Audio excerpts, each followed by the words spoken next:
This is Talk Star Wars, the official podcast at talkstarwars.co.uk. Welcome back to Talk Star Wars. I'm Mark. I'm Stephen. And I'm Rob. And we're back with episode 27. Your numbers are going up, chaps. And we've got Naked Steve back with us. Yay! Yay! Hi, Steve. We love Naked Steve. Hang on, who's Naked Steve? That's you me. are. That's me. That's your after I'm a dark never side nude. You see your after dark side alter ego. I'm a never nude now. I started watching it, Mark. Oh, did you? Finally, after all these years. I finally messaged Xander and went, Steve Holt! And I get it. And he's like, finally. Yeah, there you go. Did you see that Facebook message, Steve, from Stacey White on Facebook a couple of weeks ago? Made the comment about your yes. How she saw a different side to you from the about the newts. Was it bees or it was your newts, newts, wasn't it? I love my newts. I do love my newts. I tell you, look, this sounds sad. Do you know what I've been doing for the last 4 days? Filming in newts.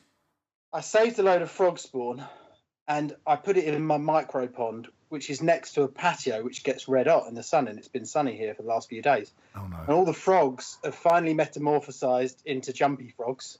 Oh. And they're jumping on the hot patio and their feet are sticking to it. Oh no. So I'm having hissy fits at work, like panicking about what frog. I've put guards up and barriers. I wet it down every morning. Every night I have to come back. There's a few died, and then I have to unstick feet, and I'm out. Honestly, it's sending me into panic attacks. I was working from home today. I saved about 16 frogs. And every day is just a frog nightmare. I thought you were going to say, when you said you put them in your micro pond, I thought you was going to say you put them in your microwave. Yeah, I was sort of hoping you'd say that. Spawn All omelette. I've been doing is ferrying up frogs to the top pond, trying to save them. I've saved more than, obviously I saved the whole lot anyway, but I've lost about 20. This is what happens when you put unnatural stuff next to nature. In nature, you wouldn't have a patio. No. You'd have a marsh. Man. Or a bit of gravel, maybe. But this is what we do, you see. Patios are going to destroy the world. Don't be all anti-patioist. Padawan, my young Padawan. Oh, well done. How's your week been, Rob?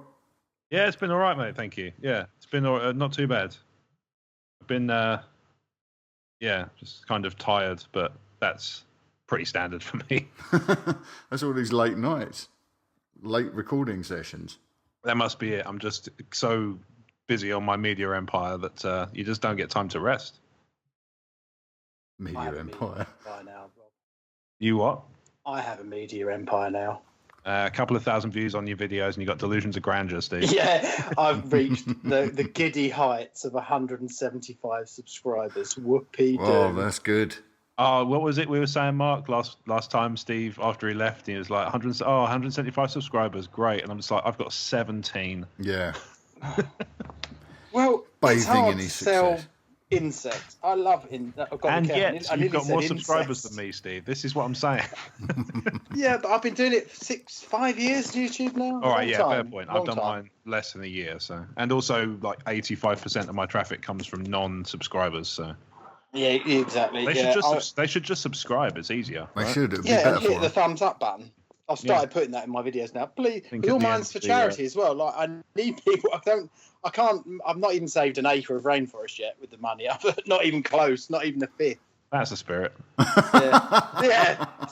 I'm a glass half full type of guy. Right. Well, I'm definitely glass half full. So I'm going to celebrate the people that have joined our little network this week. Yes, hurrah! Welcoming a selection of Facebook friends: Andrew Green, Joseph Emery Crouch, and our friend Jonathan Morales, who we've been talking to the past couple of weeks. All jumped onto Talk Star Wars, the Talk Star Wars Facebook page. So welcome, gentlemen. Nice. Welcome. So you say our friend Jonathan Morales and my friend Joseph Crouch. Indeed. He's my friend. Well, he's a very dear friend of mine. We're going to share him. Andrew Green and I go way back. Oh, brilliant. Even better. Poor Andrew Green. His ears just pricked over thinking, no, that's just not true. He's got the duff end of the stick. He'll be unsubscribing. That's a lottery. Didn't buy a ticket for. I'm not gonna go with that frog lover. I know Not Naked Steve is a new hashtag that's trending already. We've been recording for 5 minutes. I'm a never nude now. Oh dear. Can you not tell tonight? I'm fully clothed. Tobias, turn your camera off. I don't want to see it. Again. It's not got a macro lens. You're all right. Also, I need to thank our friend Reese Lucas, who we dealt with one of his questions. I think it was last episode or one before. I remember Reese's name. I don't remember which question specifically his. Reese became a subscriber and a VIP this week, so thank you for that, Reese. Thank you, and now I feel even more guilty for not remembering the question. Thanks for that. That's all right. We do so many of these things. It's very difficult to keep everything straight. Such a big deal. Yeah. The reviews do not reflect this, though, because we didn't have any reviews in iTunes this week. That we know of. But again... We might be getting huge bumps in Paraguay and no way of knowing. I know. We just don't happen to check that store. Well, I've had an idea. There is a store. I think there is, but this is my idea, right? All right, go for it. This week, if you leave us a 5-star review in iTunes, I will sign you up as a VIP if you're the lucky one selected. So jump on there, leave us a nice gleaming 5-star review. Take a screen grab. I'm stealing Kyle from Tumbling Saber's idea here. Take a screen grab and email that to me with the email address you want entered into our draw. I will pick one person at random and they will be registered as a VIP, and then you will get access to the exclusive VIP feed, which will give you updates on the sort of things that we're doing. There's a couple of exciting behind the scenes things coming up soon. All for leaving a 5-star review. So here's a question: does it have to be 5 stars, or can they get away with the 4 with good feedback? No, it has to be 5 stars. Otherwise, I will block them from everything. Just forever. Even contact with their own families. I'm just doing the frequently asked questions bit. Yeah. You know. So what happens if? Yeah, I'm just being that guy. So. I think we're worthy of 5 stars, even if it's just for How effort. are you gonna guarantee it's a random pick? You're gonna put them in a hat. Oh, I'll find a way of randomising it. I'm sure there's an app for that. Tom Bowler app. You put them in Excel, and then if there's 500 of them, equals rand between open brackets 1:500 close bracket. Boom. I think we've just found the person that's going to do the draw. Thanks for volunteering, Stephen. Mon pleasure. I went to Paris last week. Oh, there we go. Yeah. I'm feeling a little French. A little jet setter. Oh yeah, and how did the little French feel about that? Oh, this is very very after dark side. He's nice. He's sitting here eating onions, going hon hon. Oh dear! Right, we won't get any 5-star reviews from the French iTunes store this week, then. Oh no, it was wonderful, Paris. So here's some positive Frenchness. You know what? You don't see, not that you do anywhere else, but I'm just talking about Paris. You don't see any fat people in Paris. Really? It made me realise how downhill the world's going with. I think. They're all slim. I don't know if it's because they walk everywhere or what. I think it's a metabolism thing. I think their eating patterns might be. Yeah. They all smoke, mind you. That might be. There is that. Yeah. There is that too. Yeah, but it was honestly. I haven't been to Paris since I was 18. What a beautiful place! And we went in the. You know what it's like with the floods. That's when we went. Oh wow! And it was still their architecture. You think you go to London and you see the Houses of Parliament. You think, wow, our country is amazing. The stuff we've got. Yeah. I have to say, Paris is the city to die in. Okay. Oh, it's just. Well, we're glad that Louvre happened as well. to you, Steve. No, although I could have done if I'd stayed in the Louvre any longer. They were shutting it down when we left. Did you say the Louvre or the loo? The Louvre, not the loo. Shutting it down to a fatal degree. What were they doing? Because they were moving all the works of art from the basement upstairs because of the floods. But luckily it didn't happen in the end. But the Louvre is just the most beautiful building I've ever seen in my life. Would you give it 5 stars? Stunning. I would, and they would let me in as a VIP forever. I would. We successfully bring that tangent full circle. Let's get into some listener comms, shall we? And pretend we just didn't have a massive tangent that went on and on and on. That can be the full YouTube cut. Yeah, that would be the full YouTube edit. Okay, or I'll cut that bit out and stick it in the After Dark side. These are pearls. Keep them in. People love all this stuff. I've just taken it up to 5 stars. I don't know what you're talking about. Okay, he's taken this up to 6. One of them's naked. Apple iTunes are just currently chiseling out that 6th star for us. Just for Talk Star Wars, yeah. Yeah, you got it. All right, listen to comms. Anthony Jenkins emailed us this week and asked us a very short and concise but very interesting question. Okay. Hi guys, what role do you see Yoda playing in the new films? Please no backflips or little lightsabers. Anthony. They would be a wonderful trick because he did. He did. That would be a really good trick if he could do either of those things. Yeah. Well, he's going to be a Force goat, isn't he? Yeah, I think so. I think that's most likely. Maybe like we talked about how Luke would see a slightly different version of Obi-Wan to Rey and stuff like that. So maybe they'll see different things depending on maybe Yoda will appear or there'll be a disembodied voice. I was just watching a Rebels episode where Yoda appears as a disembodied voice. Well, we've had that already, haven't we? We had that in Force Awakens, the Yoda disembodied voice. Yes, we have. But that was part of a kind of flashback montage, wasn't it? Yeah. Because I'm thinking this might be a sort of directly addressing her sort of one-on-one, as it were. About a month or so ago on MakingStarWars.net, they were talking about this, I think they called it the VIP area in Pinewood. It was a little area of the stage that only a few people were allowed to go in. It was all kind of curtained off. And a few execs were going in. They came out with these huge grins on their face. Now, obviously, the first thing you think is Naked Steve from Talk Star Wars is in there. Obviously, yeah. But most people jumped to the conclusion that contained Yoda. Okay. That there was a puppet of Yoda in there. And Frank Oz just happened to be in the UK at the same time. And even though it's unlikely that he'll do the puppeteering, he may have been on board to do the voice. Could well be. I think he will certainly be in these new movies. And let's not forget that we've got a bunch of standalone films that may or may not be prequels. So it's a contentious bit, isn't it, about Yoda? Because the trouble is with Yoda, because he's so animated and he is a character in his own right that needs to be close up and personal. A puppet's never going to cut it, no matter how good you make it. No. So maybe something like Simon Pegg's character, a mix of both puppet and CGI. Yeah, that would work. Do you know what I thought? And I never understood why this didn't happen, but they made, for Phantom Menace, they made this really horrid little puppet, didn't they, out of silicon.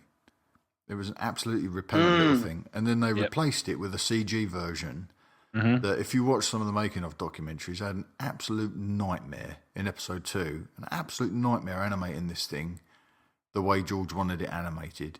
Yeah. I never understood why they didn't just build a motion capture puppet. So they could have a puppeteer, like a grey and white checkered thing with little balls on it. They could have somebody doing... they could have somebody doing the... he's back. The puppeteering, and then you could... Swinging they are. You could mat the CGI model over the top of it, right? Yeah. Wouldn't that Makes work? sense. Yeah. So I don't know what you'd call that. Wasn't it early doors for mocap? At the time, maybe, yeah. Well, the sort of, the performance capture. Andy Serkis was in diapers. Yeah. Well, That's nappies. I don't know if that's true, but he was. Yeah, I was going to say. No, but he was, but that was just the phase isn't it? he was going through. Yeah, just fancied it. Maybe. Well, in answer to your question, Anthony, before we go off the rails, we think he's going to be a ghost in the main Skywalker saga, but who knows? Yeah, maybe we'll see a few more adventures from that little green fella. Yeah. Okay. Well, maybe we'll see him in. Maybe we'll see him in 3.5, whatever it is. Yeah, whatever that's going to be. Who knows which way they're going to go? Could be a Clone Wars movie, I suppose. We've spoken about that before, haven't we? Yeah.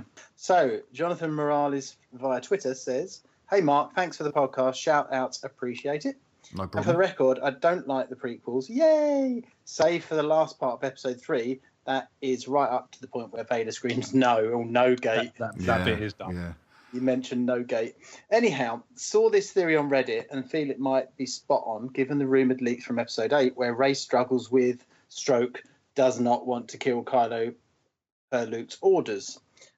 Add this to the importance episode 7 screen novel places on... What is he saying here? Add this to the importance episode 7 screen novel places on light and dark side balance being vital, and I believe it gives a strong indication where episode 8 and 9 could go. Okay. So the piece is quite lengthy, but here is but it's a great read and basically states the evidence of Rey and Kylo and not Finn eventually having the romantic spiritual connection in this trilogy. So I read all of this, Mark. Yeah, there's only a couple more bits in it. In short, the article supposes that this will lead to Rey not turning to the dark side, but instead convincing Kylo to join her in the grey. Okay. Given the likelihood of this trilogy being about either a fall to the dark side for Rey or a redemption for Kylo, it seems a turn to the grey could be the most likely. Could they together convince Luke that the grey Jedi are, in fact, what bring balance to the Force? Anyhow, here's the link. Give it a read and let me know your thoughts. So, yes, that's interesting. So, a breakdown, basically. Will Episode 8 focus on Rey turning to the dark side, Kylo Ren's redemption, or both? Do you want to answer that one first? Yeah. Let me just make a very quick comment about this article that Jonathan's linked to in this tweet, because, in this message on Twitter, because clearly that was way long for a tweet. It was long. I read this article, and I got about... Well, I was over 10,000 words deep into this article and it was still going. Oh, wow. Yeah, and the writer is clearly extremely intelligent and very well studied in critical literature. I'm not sure if this writer is a male or female, but what they managed to do was break down everything we saw visually in episode 7. Right. Into motifs that are present throughout literature. That you'll see them mentioned a few times in the article, Death of the Maiden, that sort of thing, Death God and Captured Souls. Right. But what they didn't do in this article, and I got 10,000 words deep and I saw no sign of it, was divide that insight by what we expect from a Star Wars film. And right.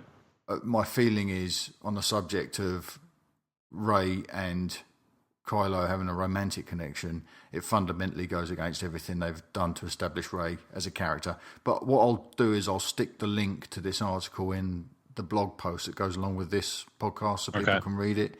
Yeah. Set aside an afternoon because it's heavy stuff to get into. But let's get into the breakdown. Okay. So does episode 8 focus on Rey turning to the dark side, Kylo Ren's redemption, or both? We've hit on this before, haven't we, guys? What do you make of that, Rey turning to the dark side? I think the theme of it being something that is wanted by the dark characters and fought by the light characters is definitely happening.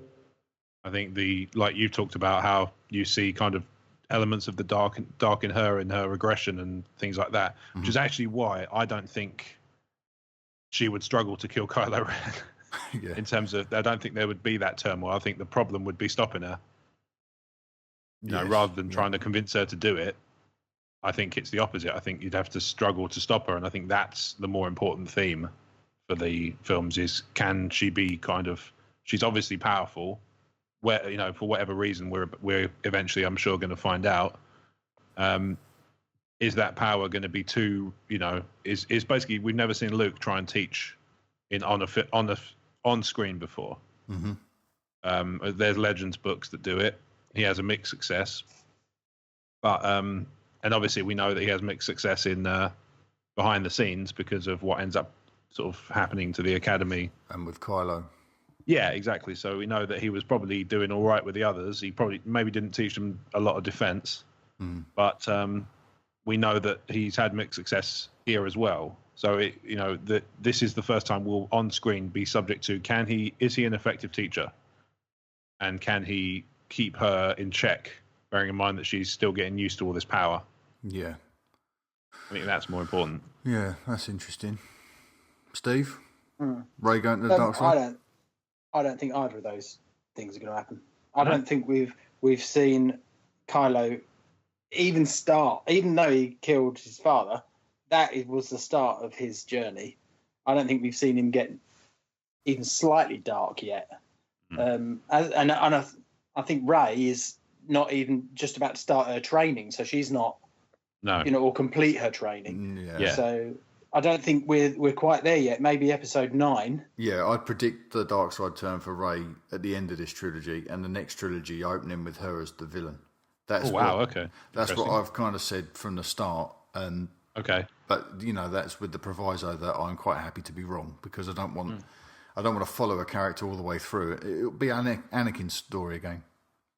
Yeah, I see what you're saying. And so I don't mind being wrong. We just get the prequels. We just get the prequels first in this instance. This is what we're seeing. We're seeing her as young Anakin now, and by episode 10, she'll be Vader.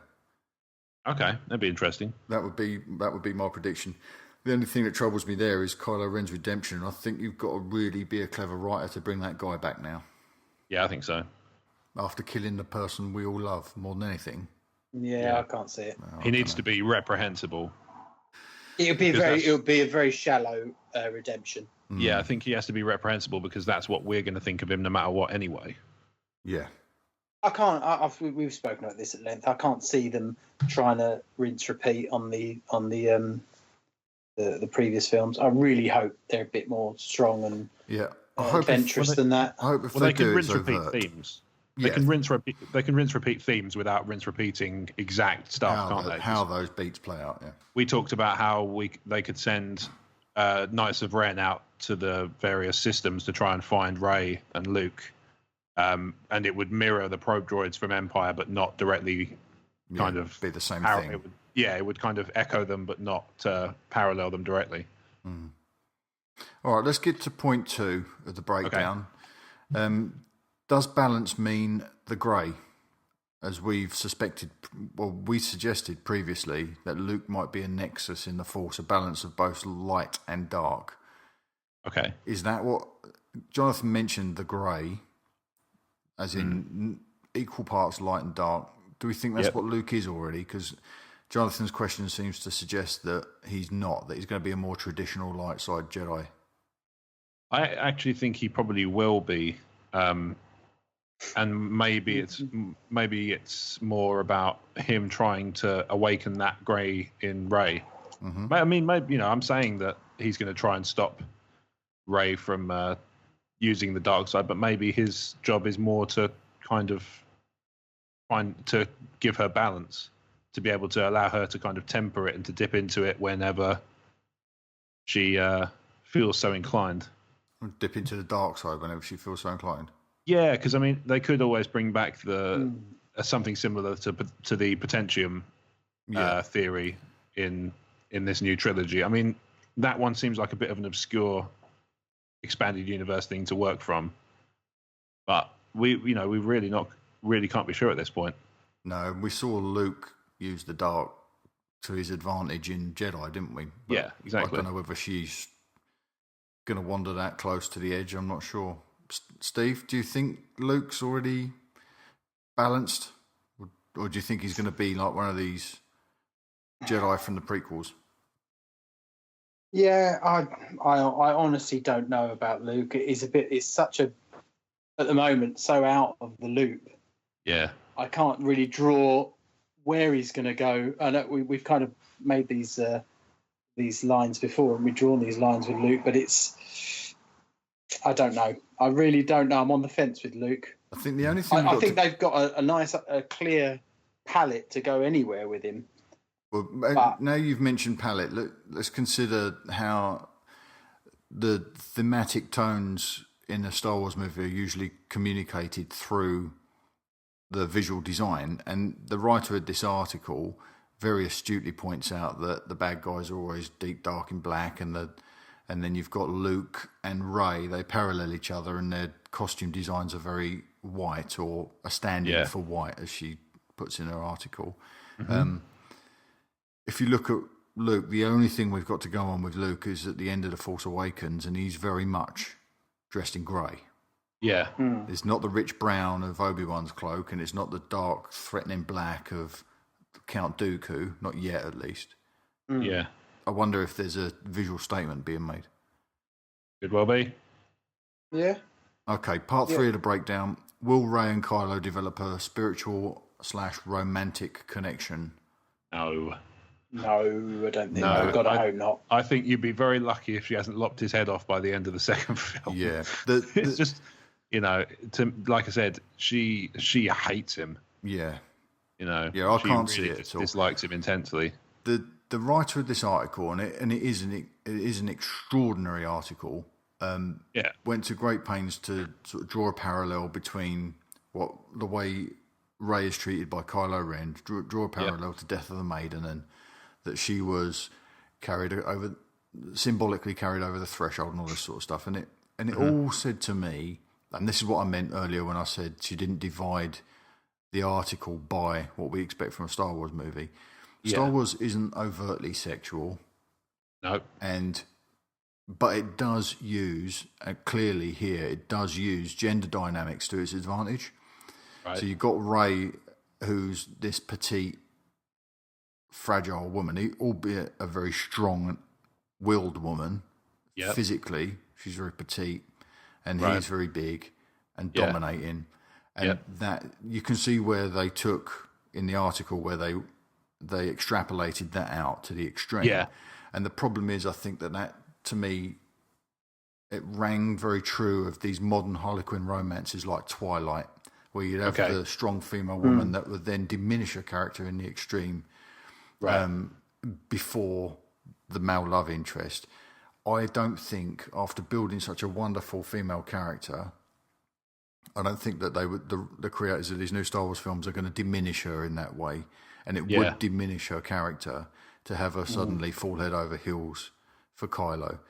It's either that or she falls under his rapey spell, and I don't think they're going to want to do that. Oh, not in the current political climate. No, not a chance. No. They are very, everything. I mean, you see this thing about the X-Men poster. Yes, exactly. Yeah, this is a hot button topic right now. Absolutely, stuff like that. Explain the X-Men poster.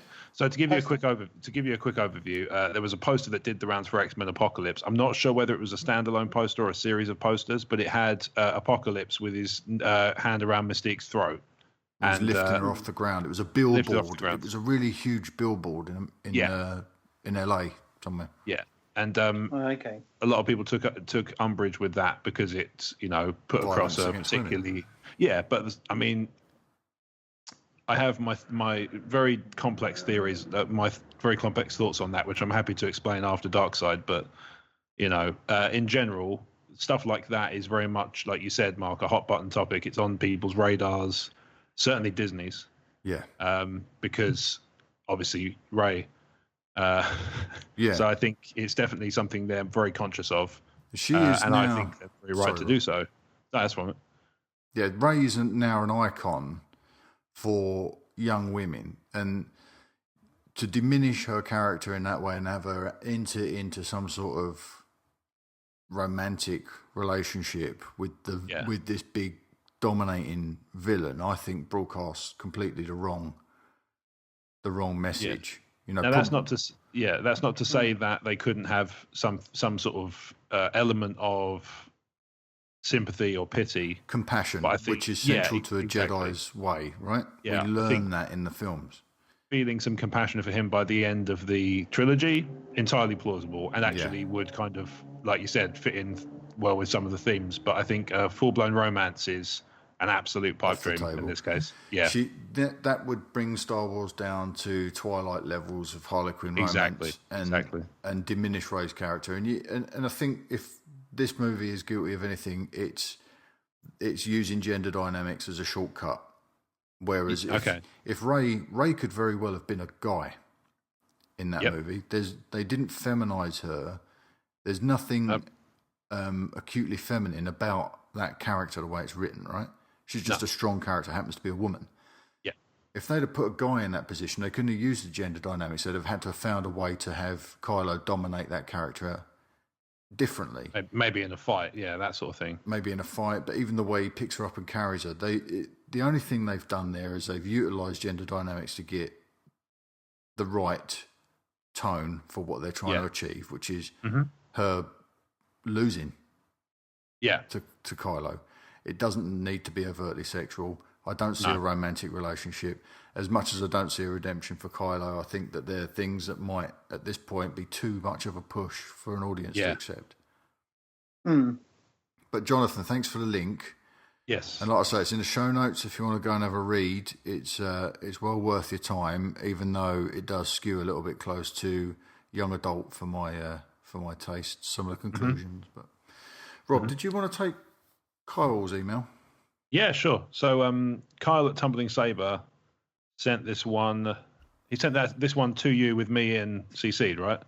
Yeah, I believe I've lost track because I was having a chat with Carl earlier on in the week. He's a lovely, lovely chap, and it was a very interesting chat. I learned a lot about him. So he sent over an email which reads, "Hi guys, I've got another one for you this week. I've asked Mr. Hidalgo for his input on this, which might kill whatever any of us think, but this one's too suspect to not ask. I'm going to ask a couple of different podcasts and hope to get varying opinions. It's a question that takes a detour around the movies entirely and rests in a possible intersection of novels and the Clone Wars animated series.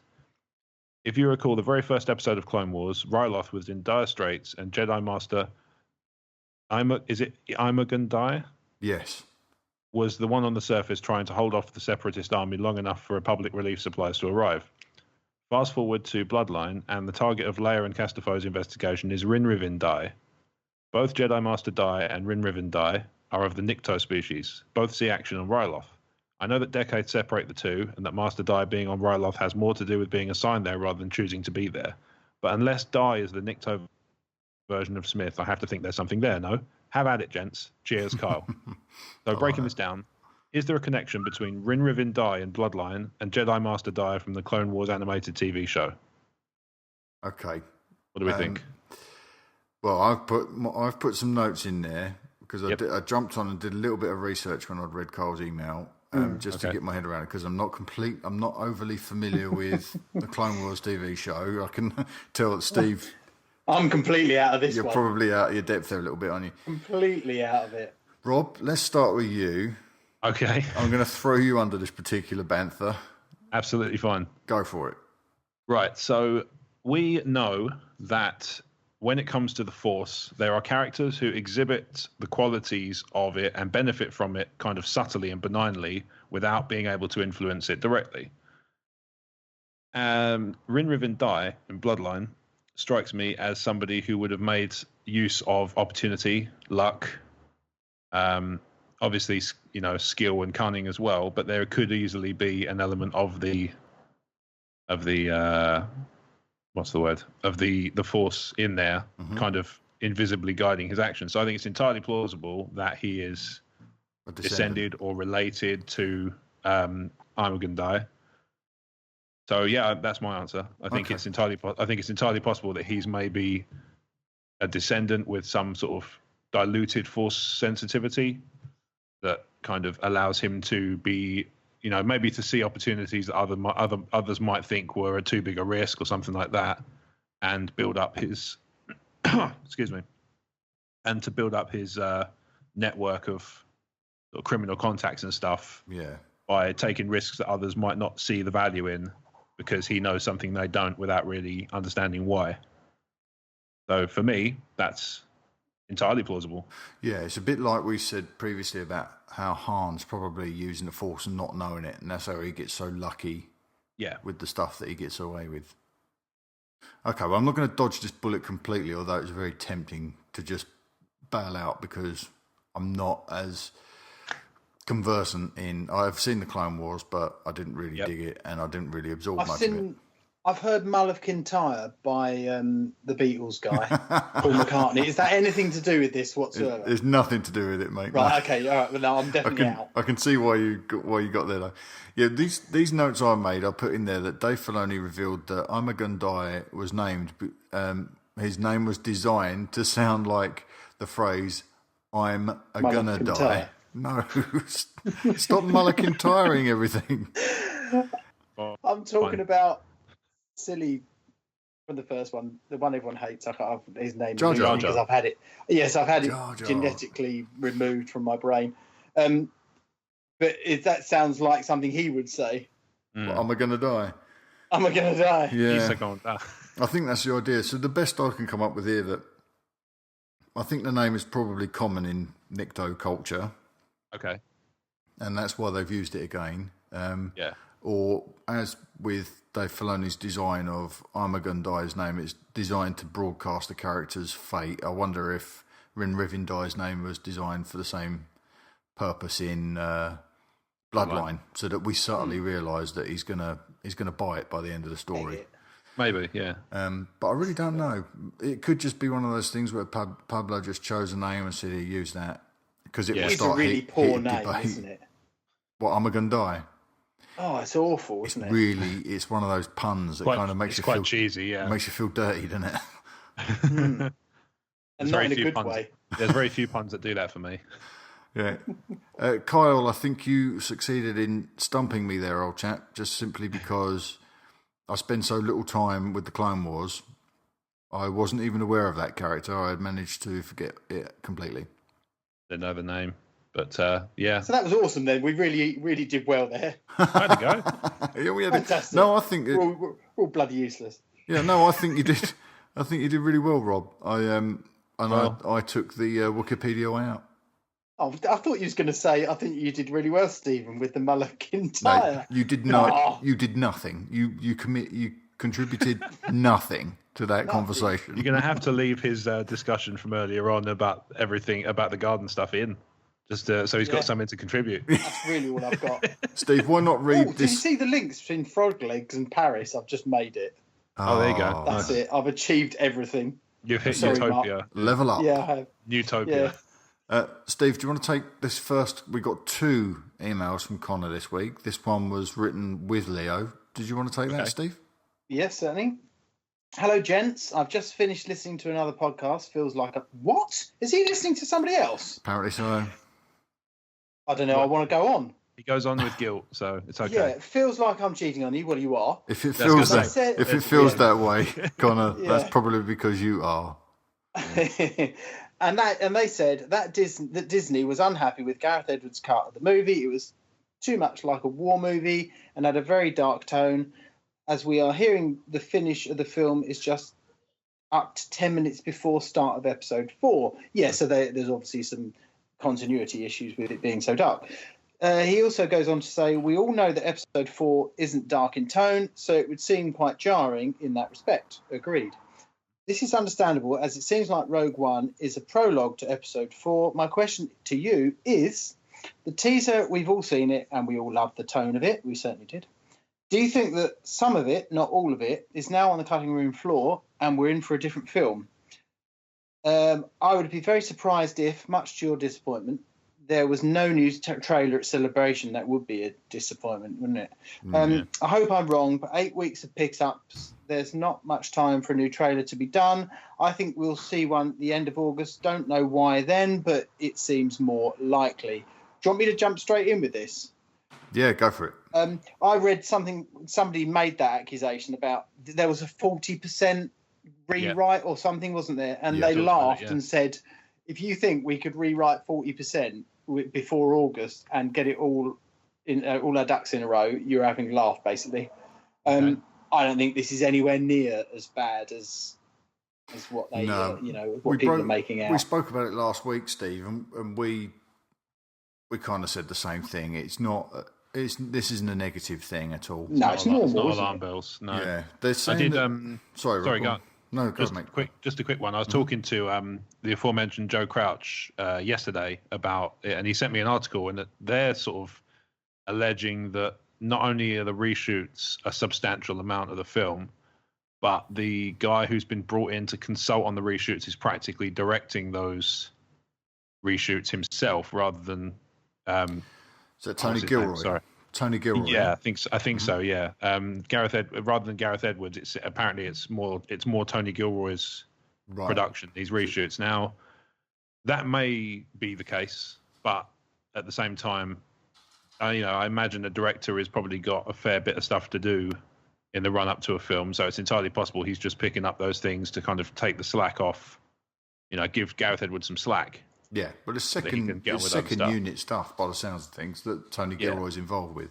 Yeah. Now, my take on this is that it's entirely possible that both these kind of takes are accurate. One is that there's a decent amount of reshoots being done, and the other is that there's a really dark tone to the original cut.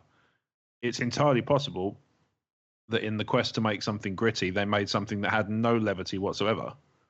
So a lot of these reshoots and pickups might just be, like some rewrites to kind of lighten up the dialogue a bit, maybe put a bit of interplay between the characters, a bit of banter, and a bit of back and forth, and things like that. So to me, there's no real sense of alarm.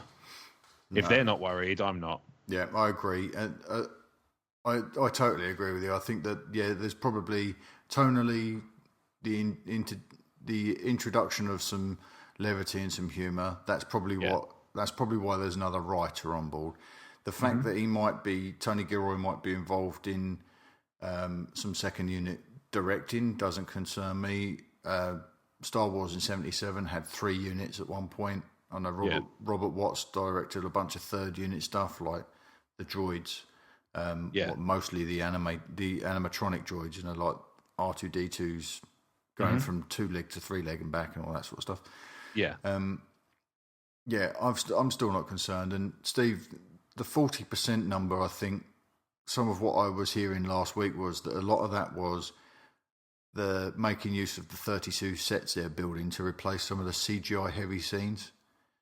Right, okay. To get away from the prequel feel and get more back to practical. Yeah, that makes sense to me. That's more of a nice, smooth transition between the films, isn't it? To go practical.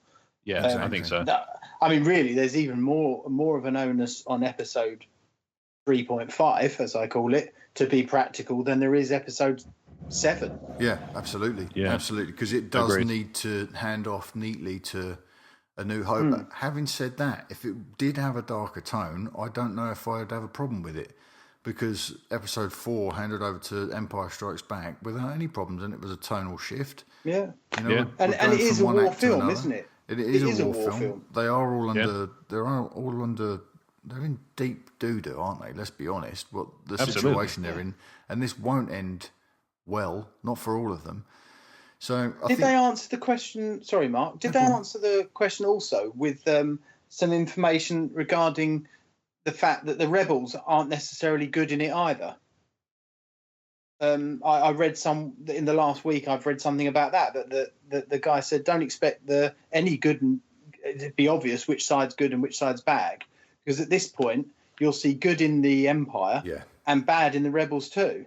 Yeah, I think so, because like we've said previously, that a lot of the Empire is still going to be governed by the Imperial Senate, so there'll still be people that are there that are soldiers and politicians trying to do good, trying to govern, and then this band of rogues might be put together to be bounty hunters and things like that. People working, mercenaries working for the highest bidder.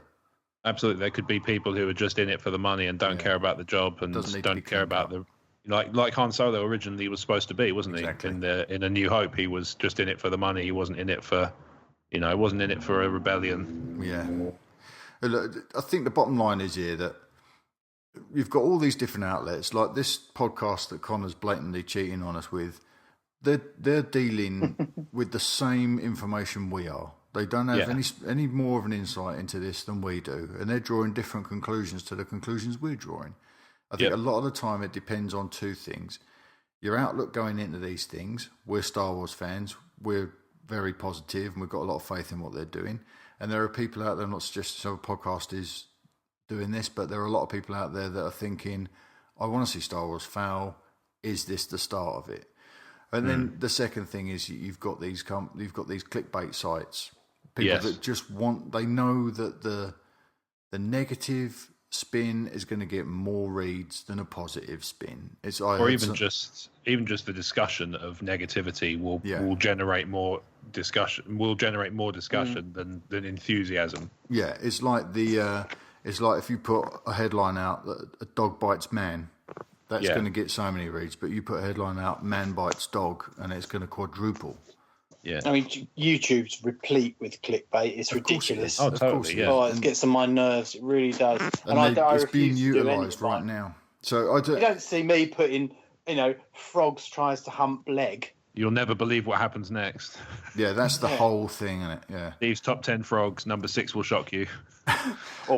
Yeah. Don't you've made me think about my frogs if they're drying on the patio now. I'm going to have to go down in a minute. I'll have to have an interlude. It's cooled down enough. I think they'll be fine. The to address one of Connor's questions directly about the trailer, I don't think there's anything in that first cut of the Rogue One trailer that would need to be jettisoned. There's nothing in it that qualifies to me as being either too dark or too CG heavy. No, not at all. And I think there's still plenty of options for them to get us a trailer at Celebration.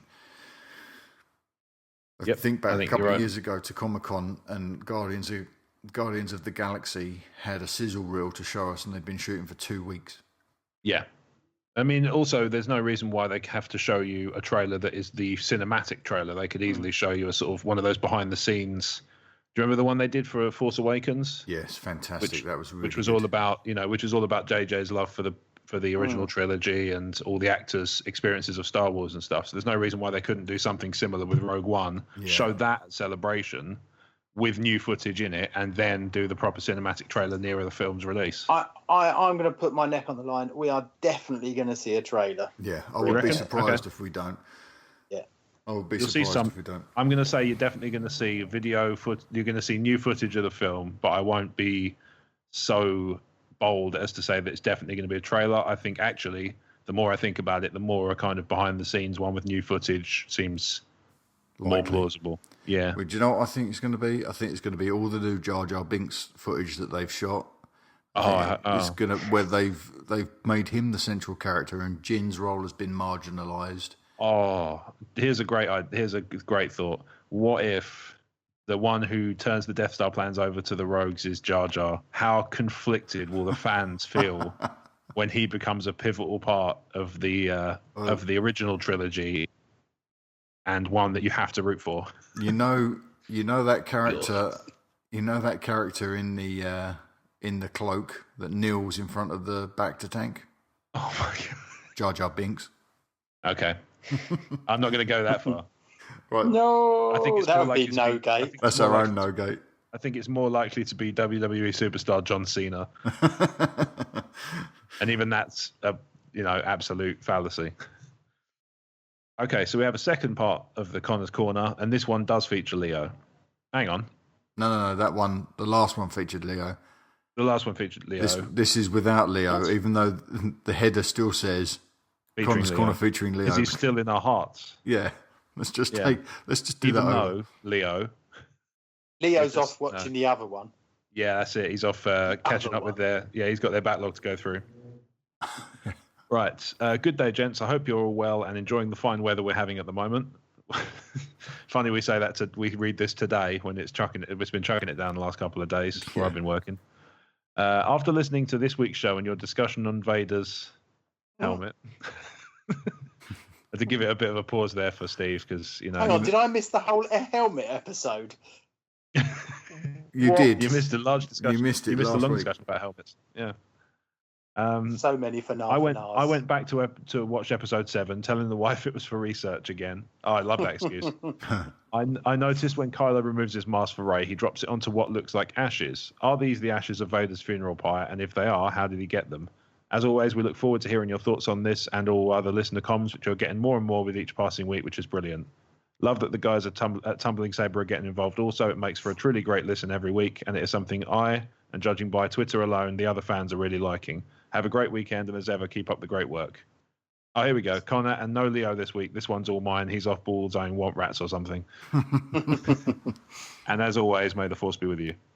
Oh, hang on, there's a PS as well. I know anyone can Google Vader's ashes and watch theories on this, but I wanted to hear your thoughts on this one. Love a good talk Star Wars theory. All right. Sim.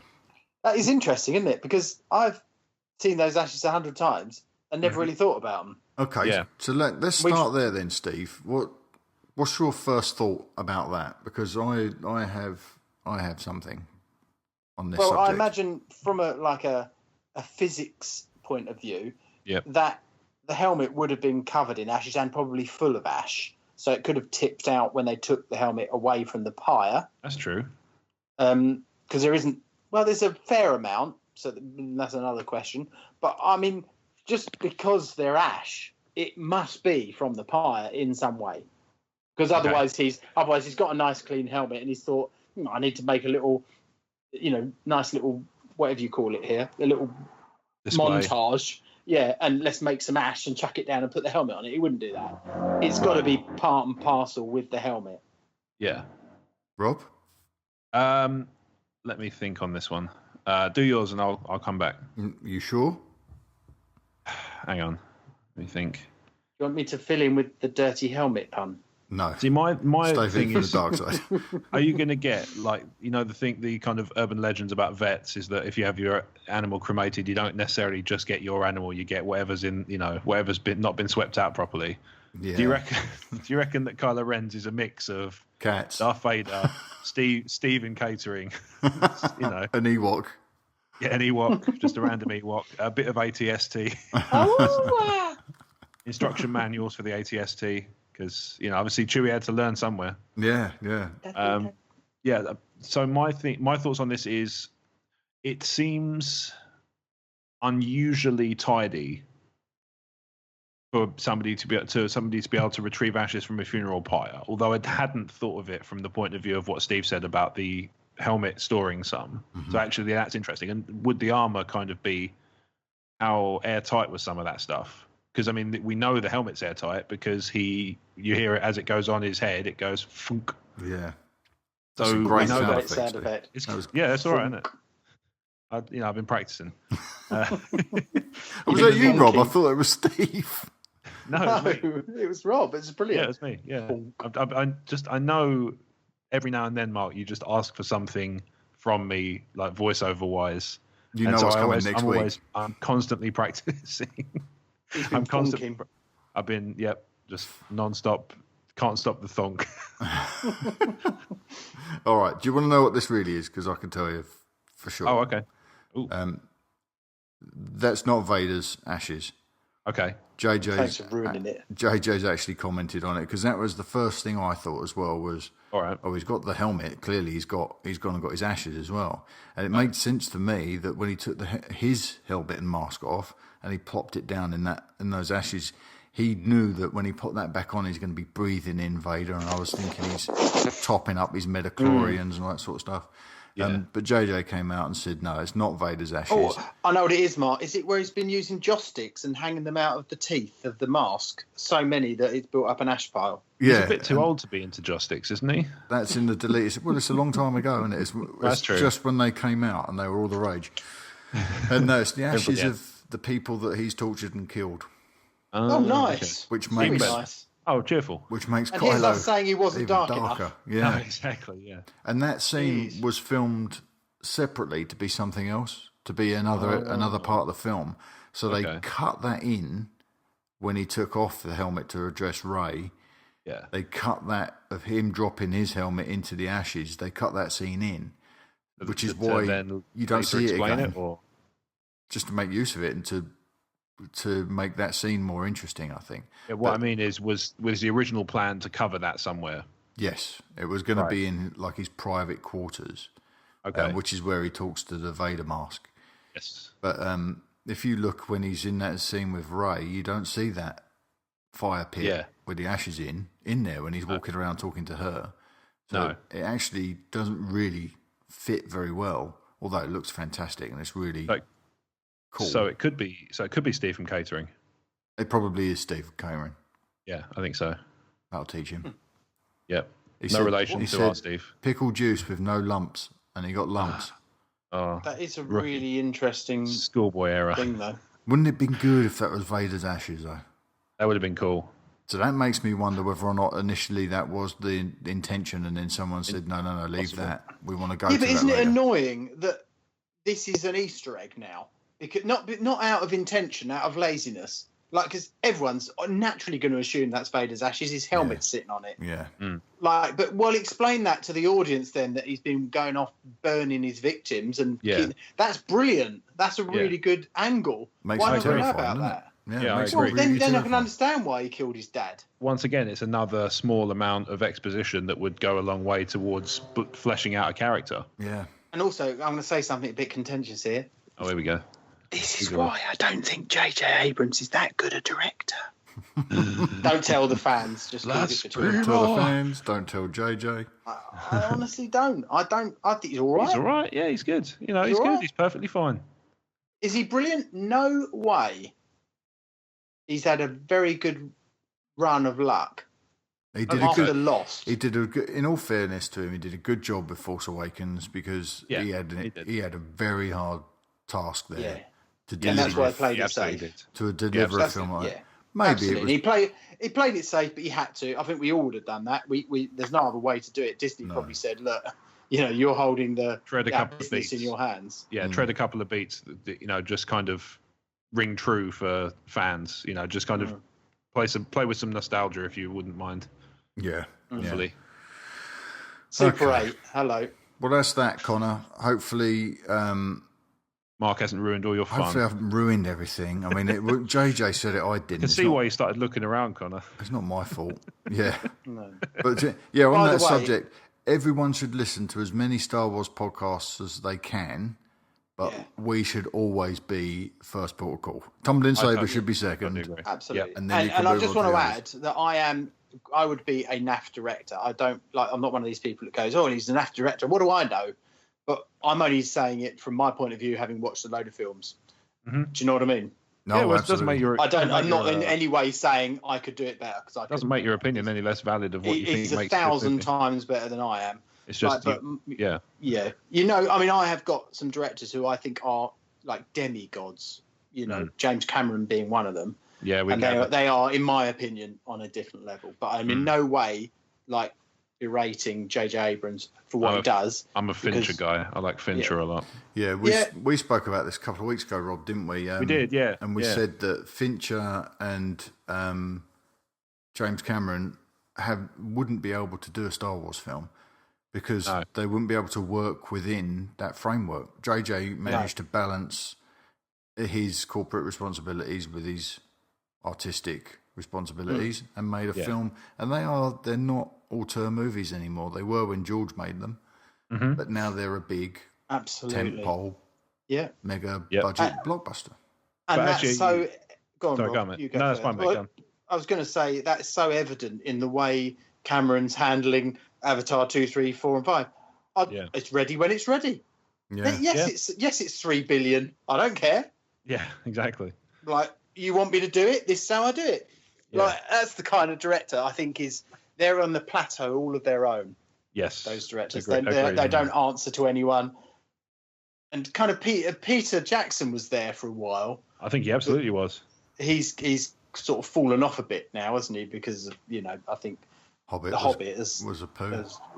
Pile of poop. So but there are you're right. Fincher. Definitely. Yeah, and I still maintain that I would like to see Fincher do a gritty Star Wars TV series.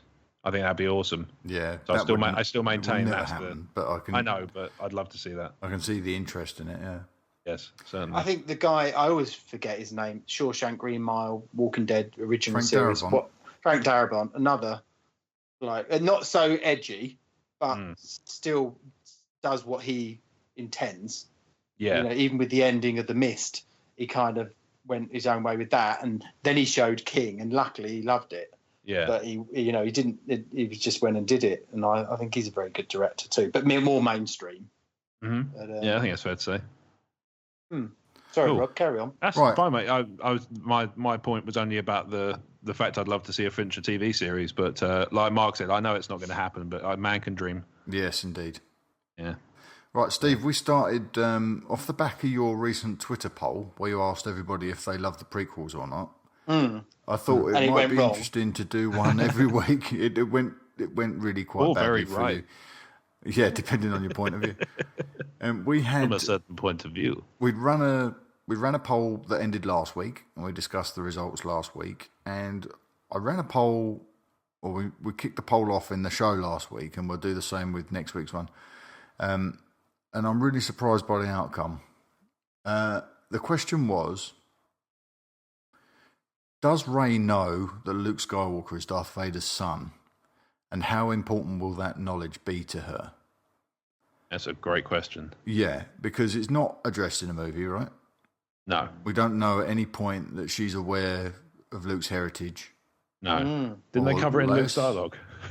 Yeah, they did. That's what he said it all with his eyes, and we misread everything. So just to let's do a quick round table, guys. Okay. What do you think? Do you think she knows That Luke's No. Darth Vader's son? No? No, and she doesn't know Darth Vader intimately enough to care enough. Okay. Oh, that's interesting. So I agree with Nancy Oz. Okay. Well, we haven't got that far yet. Stop blowing the sorry. ending, Stephen. Oh, Reading on, I like to get ahead. Goodness, Patron. mate. Is that speculation, Steve? Let's go with that. What's Speculating. I'm speculating about what's coming next. Yeah. Let's say at Nancy Oz. I don't know. Can we say that we've soundly predicted something there then, because we need all the wins we can get? Rob, what's your thought on this question? My thought is that she barely spoke to anybody for years on Jakku. Her only real regular dealing, from what I can see, is Unkar Plutt. Mm-hmm. So where would she have found that out? Yeah. Besides which, I think we covered this last week when we were talking about Leia. There's no real indication in Bloodline that the news gets much further than Hosnian Prime in the first place, because it's during a Senate meeting that they discuss it. So obviously those records would probably be public record, the minutes, but how many people are going to be reading them? Yeah, exactly. And so within Hosnian Prime, I think it's probably common knowledge, but within the wider galaxy, possibly not. I mean, we looked it up on the map, and Hosnian Prime's not that far away from Jakku, but I think Jakku's remote enough that it would be a place that's kind of not getting a lot of news anyway, and then Rey's even less exposed to the sort of popular culture and current events just because of her. Wilds. Yeah, unless she's got fantastic radio signal in that AT-AT. It's got 2 antennas on the top, so maybe. Yeah, but they're both broken. That's true. She yes, needs there to is get that. herself down to Maplin's stroke Radio Shack, depending on what side of the pod you're on.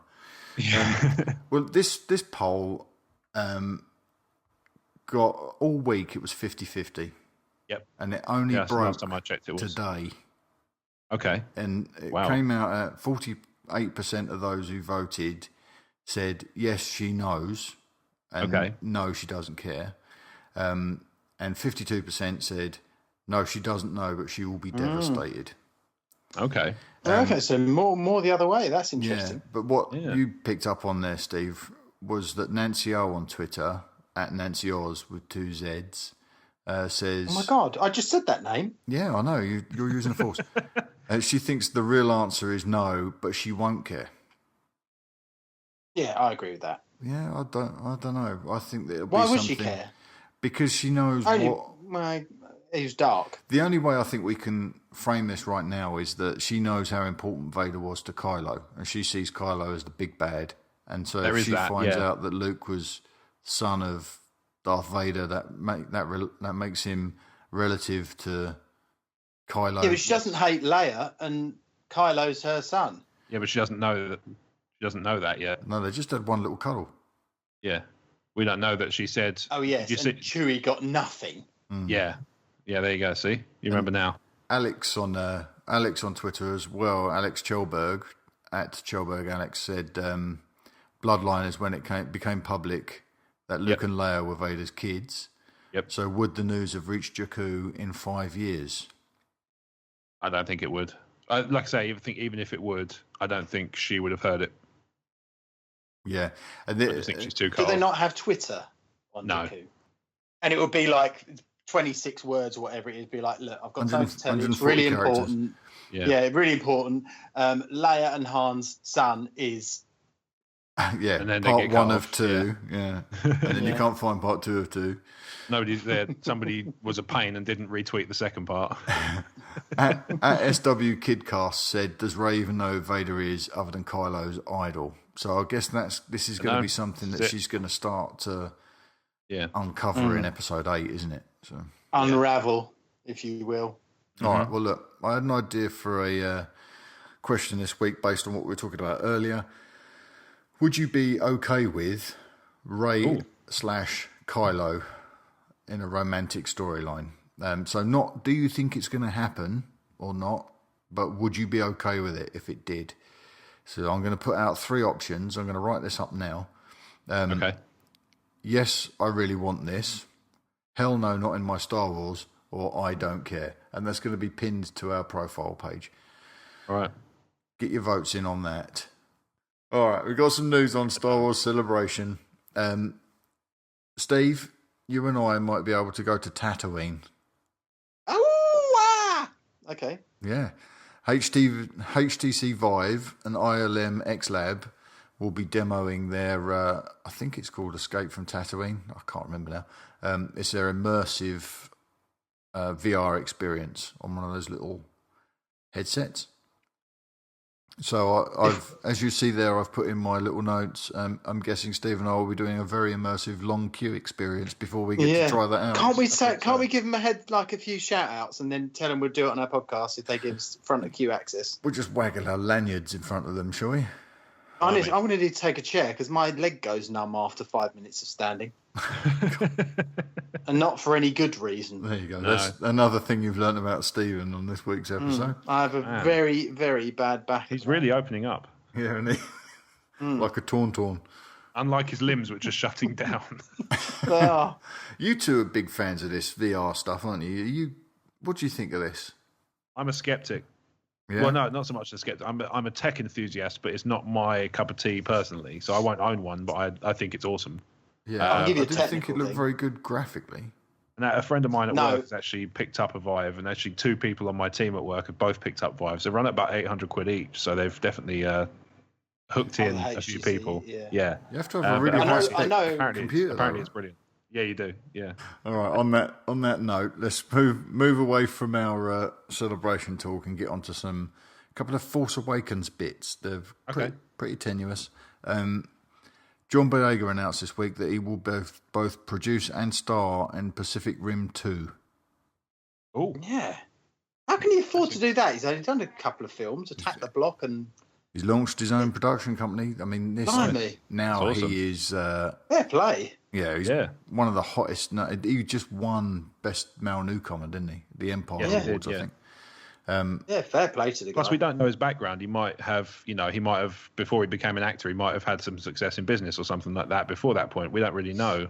He's kind of, to me at least, he's very much a kind of, I know him for Star Wars and his other bits and pieces, but I don't know much about his background. So he may have, he may have just been lucky on it. He may have won some, he may have come into some money somehow or something like that. So he may have means that we've not been kind of privy to. Well, maybe he's been prepaid for episode 8. Also possible.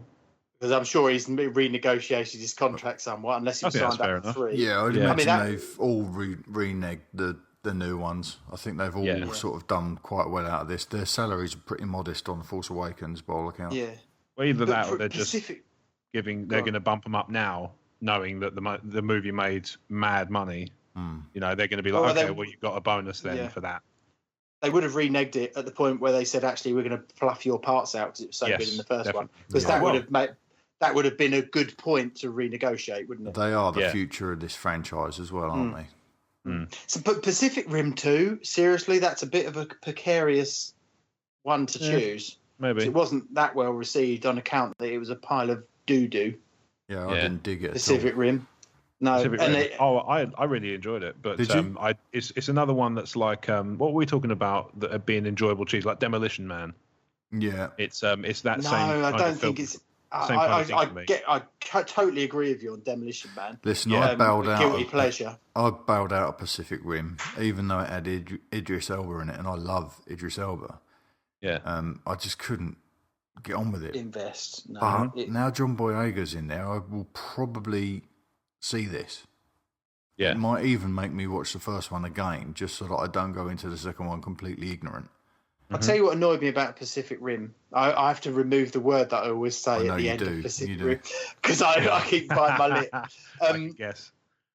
I was informed reliably by Guillermo himself. He rang me up. He said, "Oh, you're going to love the special effects. For the first time, the creatures look as big as they are, and you will believe that." And no, I didn't. They look like tiny. Right. So I was like, "Yeah, this looks like Godzilla from the 1950s." They still, the water didn't look like water. It looked like it was too big, the droplets, and that's because obviously each droplet has to be rendered, and I get that. But it just didn't ring true. Every time you went to a scene where there was a monster, it looked like a different film from the scene where you'd just been watching humans. Yeah. Does that make sense? Yeah, it does. I know what you mean exactly. And it was like watching two different bits. Are we in this bit now where it's a bit like only obviously it worked in Avatar. Can you imagine Avatar where you're with the humans inside the building, then you go to the planet and you're watching the blue cats, and it was like it didn't feel right, but the transitions were so good in that it appeared real. Yeah. But in Pacific Rim, that word, it didn't, and they need to get that addressed before they worry about anything else. Yeah. Rob, would you like to rebuttal? No, I mean Steve's perfectly entitled to his opinion. I just, like I say, I'm obviously more excited for it than he is. Because, like I say, I found it quite enjoyable cheese. I mean, it's got robots punching aliens with big swords and stuff. What more could you want? Yeah, sounds like everything I look for in entertainment. There you go, see? Now you say it like that, Rob. On paper. I'm in. On paper, that works. Yeah. Okay, right. The final. Maybe they need to put in, instead of Pacific Rim 2, maybe they need to go with my idea. Okay. No. Not if it's that word. No. Mark's vetoing it. Yeah, I'm vetoing it until the After Dark side. The final box office numbers are in for The Force Awakens, and it's still number 3. Oh, Cameron's kept it off the top spot. So that's behind Titanic and Avatar, I take it. Indeed, yeah, but not a great deal to catch it. I mean, it's got quite. But still behind. Yeah, but when it gets its inevitable re-release in theaters in the winter, it will. I mean, we don't know that's going to happen, but I'm surmising that it will. I think it's possible. It will take it. I think it will take the number 2 spot. I think so. 2.068 billion. 2.6? No. I can have a look. I don't think anyone will go and see it if it comes out in the cinema. Relatively, I think they will, because everyone's got it on Blu-ray and has seen it 6 times. I've Anyone who want to go and catch see up it, with Jeremy. It took are me you ages. going to go and see it? It took me ages to get my Blu-ray, so I've only still seen it the 4 times. Mark, you're supposed to back me up. Yeah, I'll go. Right, you've ruined my whole argument now. You've ruined Christmas. Yeah, I'm going to go and check my frogs. Yeah, right. I'm just going to get this worldwide figure so that you could tell. Right, 2.6. 2.788.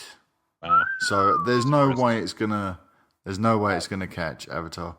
Titanic is 2.186, so it'll be might not even do that. It will be a bit of a push for it to get there, but I still think it can do it. I mean, that's a lot of money, but that's 40% of their outlay to buy Star Wars already. Yeah, I know, it's mad, isn't it? Well, except for the cost of it. Yeah, they made I read an article that suggested that even about 4 months out from the Force Awakens release, they'd already made the money back in merchandise. 5 billion, wasn't it? They'd made it in what? merchandise. Are you serious? Yeah, dead serious. Yeah, before they'd even taken one pre-sale. So the film is really like a little bit of add-on. Absolutely. Yeah. But remember, this is a long game for Disney now. Yeah. Plus, so they're already in the black. Yeah. Plus, I don't recall whether or not the 5 billion was gross or net. So no, I don't. After profits, I don't know whether it was just revenue or profit. So I don't know. Wow. I mean, it bodes well for a shed load of more films, doesn't it? Yes, it does. Yeah. Here we go. Now, and maybe they'll lay off the gas a bit and lay off the corporate side and go, you know what? Let's have some fun now. Let's make it. There's the Jar Jar movie you want. No, let's not go ahead of that. Yeah, it's a buddy cop. It's a buddy cop style road movie with Jar Jar Binks and C-3PO. The world's gagging for it. And Mace like Windu. Turner and Hooch, but with Jar Jar Binks. Mace Windu and Jar Jar Binks in the buddy cop movie. I would watch that. But what I mean is they can go off the path a bit and say, you know what, let's go a bit, not with the formula. Yeah, I see what you're saying. Yeah. We'll see. Sorry. Yeah, we'll see. Yeah. Okay, Rogue One, a Star Wars story news that isn't something to do with reshoots. MakingStarWars.net are suggesting there's more evidence to prove that Mads Mikkelsen's character is going to be called Galen in Rogue One. So it's what we'd be kicking around anyway, that he might be Galen. Is it Galen Marek? Yeah, we said it could be. Starkiller. It might be a take on that character. It will be. But there's still a strong sense of opinion that he's going to play Jin's. Well, he said himself, hasn't he? He's playing Jin's father. So whether or not that will play out and he will actually be Starkiller as well, I don't know. Well, like I said, again, it could just be where they sort of nod to the name and don't nod to the character. No, it's the Truth in Legends thing. That will be the thing that I keep throwing up now. I think after Dave Filoni said that. Yeah. There's also some indication that Forrest Whitaker's character will be called Castro, but I'm not sure if that's first or second. That's the only name we've got. And his name was Ill Team Leader, I think, his code name during production. So Castro seems to be a good, solid, actual character name. No indication on whether or not he's a good guy, bad guy, or one of those highest bidder type guys. One of those tweeners. Tweeners, yeah. A merc, perhaps. The second piece of Rogue One, a Star Wars story news this week, is a spoiler. So be warned, peeps. If you're spoiler conscious and jump ahead a little bit, looks like kyber crystals are going to make an appearance in Rogue One. I believe it. That they may be mined for the Death Star. Okay. So perhaps I can see that. In the Clone Wars, in some of the Clone Wars unproduced episodes that they released, sort of this raw version, I can't think what they were called, these incomplete... The Lost Adventures, Squadron or something. Yes, wasn't it like the Lost something? Yeah. I'm not sure. I thought they released those as Series 6. They did, yeah. It came out as a DVD and Blu-ray set. But there were another handful of episodes that were animatics, so they weren't even complete. And one of them dealt with them securing a kyber crystal, which was one giant crystal that they put in the Death Star. They're called the Lost Missions. The Lost Missions. 6. Yeah. Incidentally, also I was watching Rebels today, and they deal with kyber crystals quite a few times in that. With the lightsabers. Yes, lightsabers, and also the Rebels intercept a kyber crystal shipment. Right. I can't remember whether they're stealing or disrupting it. Okay. But they interrupt a shipment in one of the episode intros. Oh, that's cool. So they're definitely canonical, and they're also definitely something the Empire is trying to get hold of in large quantities for the weapon. Yeah. I think that's a reasonable. Why did the new Death Star that was so ridiculously huge and involved so much work that billions of people would have had to be involved and would never happen in Episode 7? Yeah. Not use kyber crystals? Why did it absorb whole suns, which has to be more dangerous and require more technology? Starkiller. Why didn't they just Starkiller? It's because I think it's to do with the fact it's a hyperspace weapon, isn't it? Oh, because it travels faster than light. It can fire at the speed of light and cause tears in hyperspace. Brian Cox would have a field day with this, you know. Oh, totally. Mind you, he was the scientific advisor for Sunshine. He was, yes. Sorry, I just threw a little nugget in there. Okay, let's talk about some Episode 8 stuff. No, I didn't put it in the show notes, but let's talk about that photograph of Luke's cloak that Ryan Johnson posted yesterday. Yes. As of recording. What do you guys make of that? It's grey. And the bottom isn't as dirty as I would like. That isn't a euphemism. I just realised what that sounded like. Yeah. That was completely innocent. I was looking at the bottom of it and thinking, he's been dragging that around for ages. Why isn't it dirty? I do like a dirty bottom. Let's read into this. God, there's Han Solo again. Let's read into this picture a little bit, shall we? All right. What's the point of putting out a photograph of Luke's cloak? What's the message being sent? It's a wrap. He's not wearing it anymore. Because he's dead. Oh, okay. No, I don't think so. What's the only thing left behind? I think he's dumped it. They're not going to give something like that away. That's what Mark Hamill took it off and left it there, and they took a picture of it saying, right, it's a wrap, it's done. This is the thing, right? There's two ways of looking at this. Yeah, you're right. That is too big a thing to hint at in a photograph from the set. Especially for Star Wars recently. But we've lost 2 Jedi in Star Wars that went to the Living Force. Obi-Wan and Yoda, and both left their cloaks behind. True. But because Vader stamps on Obi-Wan's, didn't he? Yeah, this is true. I think my personal opinion is that it signifies that he's dropped that persona of the sort of the wayward hermit. So I think it signifies that he's moving into the next phase of the story. Mm-hmm. He's dropping the sort of the hermit cloak, and he's going to replace it, maybe with that sort of Dooku style one we heard about. Yeah, we've spoken about that. Maybe it's a sort of transition. It's written to represent that transition from he's going to be this sort of wayward, mute hermit into the kind of dialogue-heavy, ass-kicking Jedi we've come to know and love. I think that's what it means. Can I ask a question? Going back a couple of sentences ago. Yeah. Yes. Give me like a 10-second answer, one of you, because I know partly because of me tonight, it's gone on very long. Why did Yoda disappear and the others didn't? Well, Obi-Wan did. Oh, sorry. Yes, Obi-Wan, but Qui-Gon didn't, and Vader didn't. And, peace with the Force. Yeah, they become one with the Force. With the Force, and Vader couldn't because he's a Sith Lord. Yeah, and also I think it's probably to do with knowing it's coming as well. If you remember, Qui-Gon was mid-fight with Darth Maul and got run through, and look on his face suggested surprise, as well it might. Whereas Obi-Wan had deliberately chosen to sort of let his guard down, and Yoda was already aware that he was coming to the end of his life. So did Obi-Wan die when the saber went through him, or did he disappear before it hit him? And did he take himself? The question, isn't it? In which case, he's not dead. He's just over there. Why can't he come back? I think he did get struck down, but I think it's a kind of one of those really cheesy. I've never thought of before. One of those really cheesy 70s TV things where it just touches him and he just. Boop. Yeah. I think he passed voluntarily over to the Force. I think he could come back. He had a Force tooth that was a cyanide pill, and in the extended cut, you see him pop it out and crunch down on it. Yeah, I'd never even thought about that before, Steve. I don't know. I would say probably Vader's blow took him out. Yeah, I think so. And that's a new poll for next week. Is Obi-Wan actually dead, or is he just living in the Force? I think he's definitely dead either way. They are one with the Force.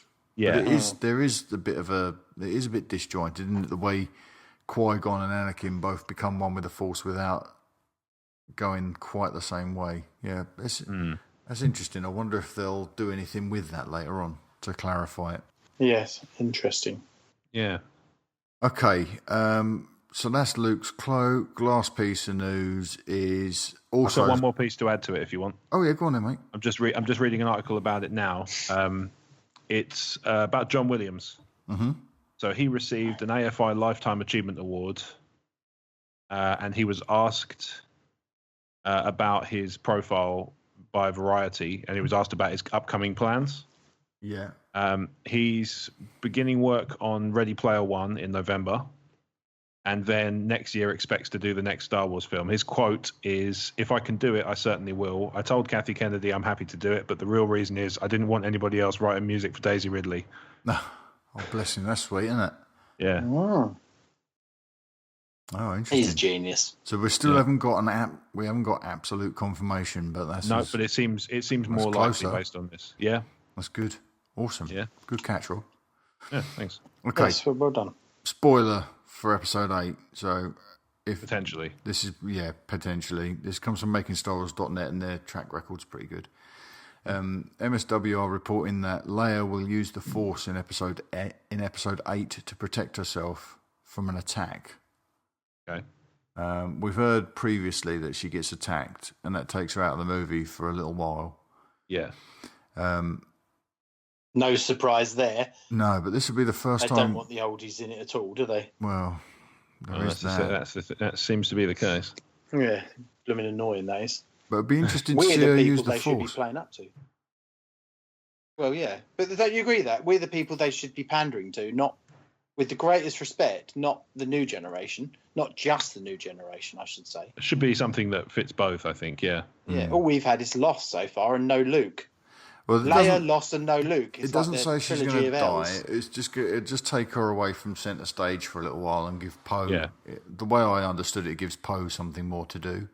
But how do they know? Yeah, boink, Ray. That was a bad word. That was a bad word. That's fine. That's a perfectly fine word. You can say that on YouTube, so you're good. That's how I measure things. Can you say them on The Simpsons, and can you say them on YouTube? Yeah, boink is fine. There we go. I said it again. Boink's fine. You can't get rid of all these boinks, Mark. There's too much boinking. That's 5 of them. I've made a rule. If it goes past 4, I have to leave it. 5 points in the night, Steve. You're a machine. How do they know that she's going to? I mean, that's a bit like you say. They're very good making Star Wars, very good. All the rest of it. How do they know that it takes her out for part of the movie? That's a lot of spoiler. Oh yeah, right there. Absolutely. Yeah, that's a lot of. It's a lot to say. It sounds the Force bit sounds intriguing and sounds like it probably is true. And it like you say, making Star Wars.net very reputable, but. How the hell do they know it takes her out of the film for a long period of time? Yeah, it's just that's a lot of detail. It's a source, but I really love the idea of seeing her use the Force. I don't know what form that's going to take, but I think it's pretty cool. The same source also revealed to MSW that Luke is definitely not Rey's dad. Wow. Okay, that's pretty significant. Which leads me back to my theory that she is a virgin in the Force that he's been waiting for, and she has no mummy, has no daddy, a bit like Han. Yeah. Yeah. Yes, very interesting. Pretty cool stuff. Yeah. So, bit spoilery this week, and it's a pretty light week. Potentially. Yeah. Pretty light week for that was a light week. It was a light week for news, but thankfully we've got really active listeners, so we've had plenty to talk about. And we can also waffle like champs. We can. Certainly can.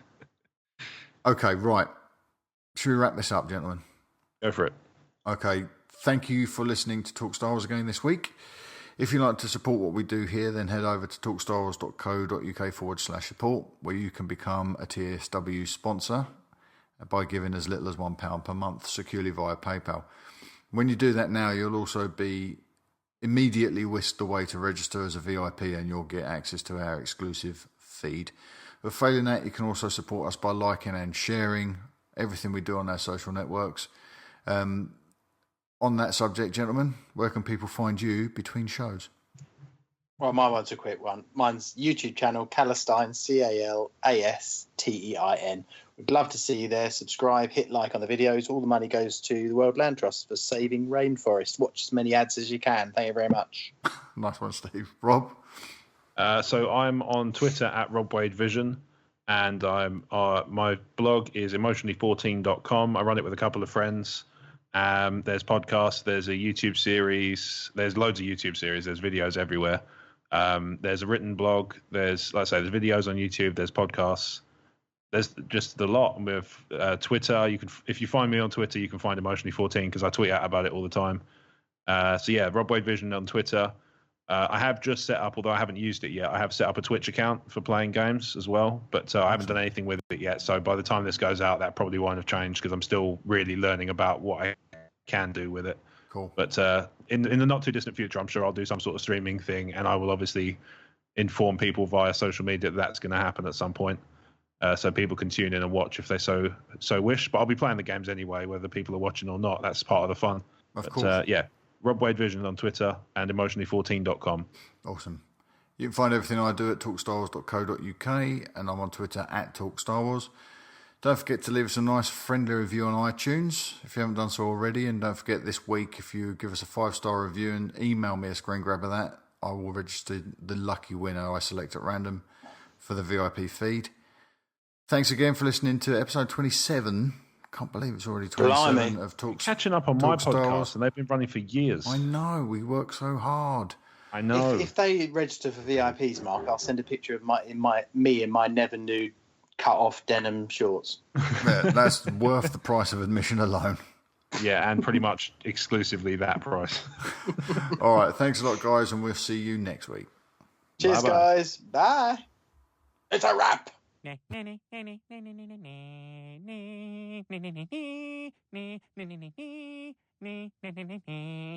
a wrap. It's a wrap.